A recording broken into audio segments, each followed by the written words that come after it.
everybody, welcome back to another video.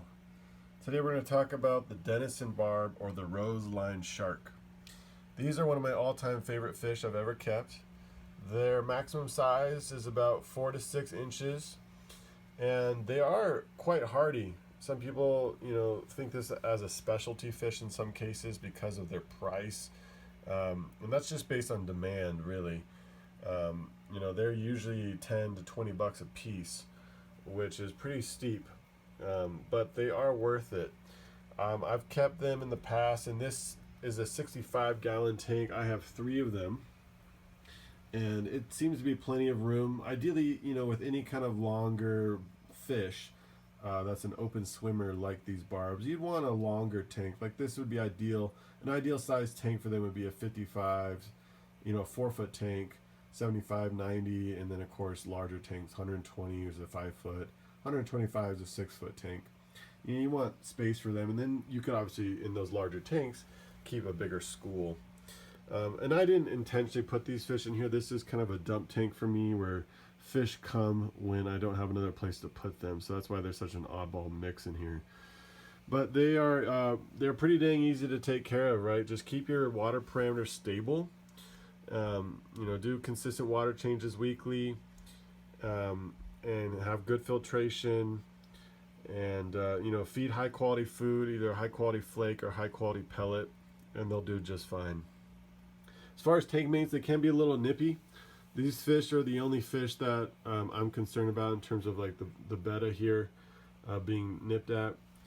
So they are considered a semi-aggressive fish. So good tank mates would be clown loaches, rainbow sharks, other sharks like bala sharks, or those get very large, so you have to be mindful of that. You can see I have some mollies would be good. I have mollies and platies. Those get perfectly sizable to hold their own. I have some rope fish in here, which is a fun oddball. I have 3 rope fish, and I also have a zigzag eel that lives under this driftwood. It only gets about 6 inches. That's a cool fish. Ghost knife fish is another fun oddball, but a lot of the larger tetras would work fine. Rainbows, I have one Bosemani rainbow. The other 2 died, so I'm gonna get it some friends soon. But yeah, some Congo tetras, some other rainbows, other barbs. I would avoid tiger barbs personally. They're basically little piranhas. But gold barbs, Odessa barbs, filament barbs are one of my favorite. Filament barbs are really beautiful. Apollo sharks are another cool oddball. Gouramis will do really well with these Denison barbs. Some people have pulled off keeping smaller fish like neon tetras or rummy nose tetras or danios and things of that nature. But as they get full grown, they might go after those fish a little bit. You can keep them also with some peaceful cichlids, like some German ram cichlids, or a butterfly cichlid, or an electric blue acaro would be a really nice feature fish, especially in this tank. I might even consider that at some point. So yeah, those are some ideas. But yeah, they're a schooling fish, so 3 is the minimum typically.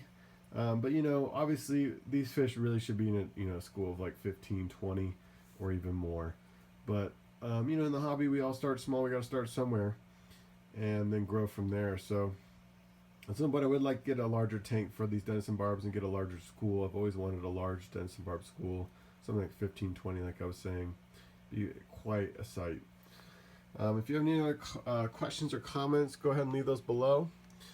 And appreciate you watching the video. And please like and subscribe. And I'll see you in the next one.